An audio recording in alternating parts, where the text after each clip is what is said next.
So we've just been reflecting upon Amazon.com as a great case study within supply chain. And several areas we had looked at was the notion of unprecedented scale, hyperspeed, and continuous innovation. But in order for those three things to be working within the organization, we actually require 4 key pillars. One of those is mechanisms. The next is architecture. Then we have the culture, and then we have how the organization is structured itself, the organization.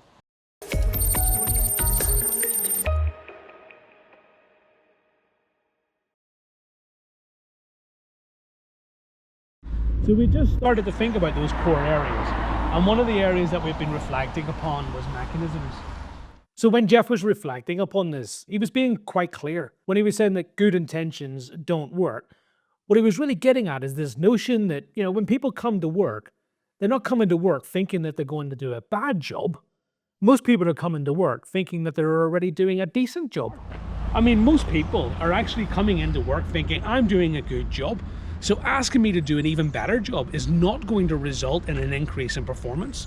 So from that perspective, when we think about mechanisms, it's about creating a process that's end-to-end. It means that not only are we going to put in place inspections, we're going to put in place tooling, and we're going to make sure that we have compliance with those processes. So it's a continuous process of assuring that what I've asked for is being delivered. And those mechanisms are pervasive across the whole of Amazon.com and the Amazon Web Services, more pertinent. But let's go back to the office and let's look into a bit more detail about some of these core areas. The next area that I think matters a great deal is the idea of architecture. And architecture is quite a dry topic, sure, but it's a critical component of how we work. So when we're thinking about architecture, we can do several things. We can have a traditional business, and those traditional businesses tend to be using architecture that is often described as monolithic, or a methodology for the delivery of new capabilities that is often seen as being waterfall. Meaning, I want to introduce a new program, I'm going to wait until all aspects of that program have been fully realized before I go into full production and delivery. The problem with all of that is that, first of all, it's super expensive. And when you're thinking about the world of supply chain, it's so complicated that waiting until you've got a perfect solution in place is actually going to slow you down. And even if that solution has covered all of the various contingencies that you could think about and all the various constraints that could be identified and built into it, it's quite likely that when it's fully delivered, it's not going to deliver the value that you were hoping for. And more importantly, it's going to take years.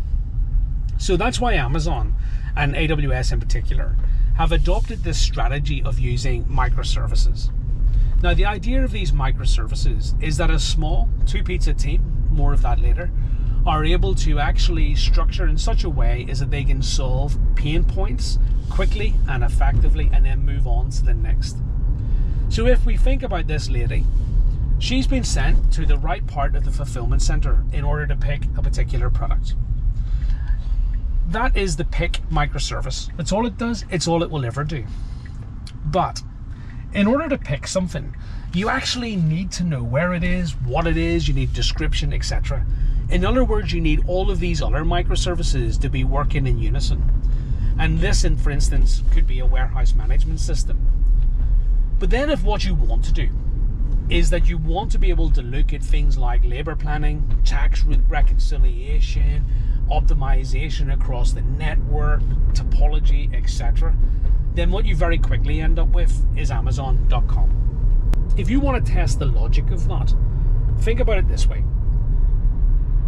How difficult would it be to create one system that was able to look end to end across the whole of the Amazon operation, was able to unify everything into one common place? And more importantly, if I needed to make small iterative changes to that particular system, would I have to switch everything off in order to be able to build it up? Would it have the flexibility to be able to actually work in an agile way so that I can keep pace with my customer requirements?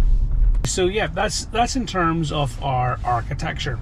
One of the next key areas that we need to reflect upon is culture. And culture is quite an in-depth topic, so let's pick that up whenever we get back to the office.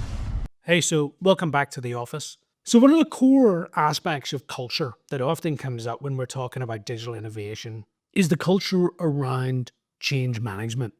And I just want to delve into that just a little bit. So, one of the things that we often experience when we're leading change is that we'll see people go through a very straightforward process. In the one instance, we will have shock, then we'll have anger. We're going to have this denial or becoming completely overwhelmed. And then we're going to move up into dialogue. And then we're going to move from dialogue into acceptance. And what I've just laid out, that sort of curve, that's the grief cycle. That is exactly how we will behave when we lose a loved one or when we lose something we truly value. And it manifests in exactly the same way. So when we think about shock, we will have people going, "You can't do that. You can't procure like that." Security just simply won't buy this. We can't do that. What do you think you're doing? You can't move to the cloud. Everything's on premise. It's that whole sort of shock. But it moves very quickly from shock to this notion that you're now asking people to change the way they think or to change the way they act or to change the process. And all of a sudden, it goes from shock to raw anger. And you could have a vendor where you're trying to change the procurement process. I'll see you in court if you think you're going to procure that way. Or you could be trying to change SOPs. And you'll simply have people that'll turn around and say, "Oh, wait a minute. No, no, no. We've been doing this for generations. This is the standard operating procedure. I've spoken to Axe. You're absolutely wrong. This is the way that it's done. This is the way that it will continue to be done. And this is the way we will continue to operate." And then you'll have a lot of people that are maybe really angry in terms of the skill sets. I've spent years owning this. I own that Excel spreadsheet. I own that process. That's me. I'm the subject matter expert in that. I'll be damned if you think you're going to come in here and change all of that. And you could even end up with whole departments banging. And that's because you're challenging in many ways the tribal knowledge, the tribal expertise, the foundations upon which these humans have built their working lives. Some of these guys, I've been working in some traditional businesses where you've got people that have been in the business for 12, 15 years plus, working in the same roles and the same jobs, growing steadily through the organization up into the middle management. These people, the whole idea that you're going to come in and shake the tray and change how things are done is shocking and results in a huge amount of anger. And if we move from this sort of anger and the shock, the next area is just completely, whatever. You guys get on with it. We're overwhelmed. We're too busy. We can't, as IT, we can't come and get you all that data sorted. We just simply can't. Too much work. Or detachment from it. Yeah, look, team, don't worry. We've got these consultants and they're telling us how we're going to go through a change process. It's all very interesting, but I can't see it working. So let's just sort of, help them along, but let's not become overly worried about it. And that sort of detachment from it is the lack of realization that fundamental change is about to occur.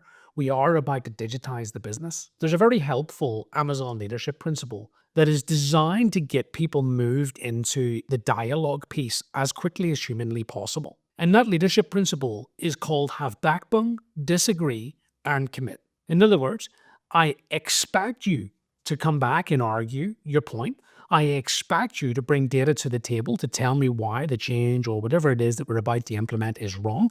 I expect you to challenge anyone, regardless of their seniority in the organization. Once we make a decision, I also expect that you may disagree with me, but I also expect that you will commit fully to that decision. And commit fully to that decision means drop the anger, drop the detachment, commit to the decision, help get into dialogue so that we're able to discuss how we're going to drive the solution forward, not how we're going to prevent the solution being implemented. And getting into dialogue is so very important, and it helps drive innovation much faster. And therefore, the shallower we can make the shock, the anger, and the detachment, the better for everyone to be able to drive. Getting into dialogue will mean that we will also get into acceptance much quicker. And getting into acceptance much quicker will, of course, enable us to actually be able to carry out the changes that we need in order to drive the business forward. Now, the next part that I want to talk about is organization. Organization itself, it's fundamental to how we structure ourselves. And what we see within Amazon are very clear silos that enable top to bottom ownership over critical components of the business. So for example, last mile delivery, operations, etc. These key components of the business are driven top down so that we're able to exercise very quick decision making that are pertinent to each one of those core pillars to the business. But you can't operate purely in a silo. And that means that teams must be willing to collaborate at all levels in the organization, from the lowest level of the business right through to the senior leadership team. So the bottom line is that when we talk about how Amazon is organized, we can say that Amazon is organized specifically to innovate. It uses mechanisms to encode behavior. It uses flexible architecture to assure agility. It has a culture that is deeply rooted in customer centricity and is embedded throughout the organization. And we have organization that is willing to work interdepartmentally on specified projects in order to deliver outcomes on behalf of the business and, importantly, on behalf of Amazon's customers.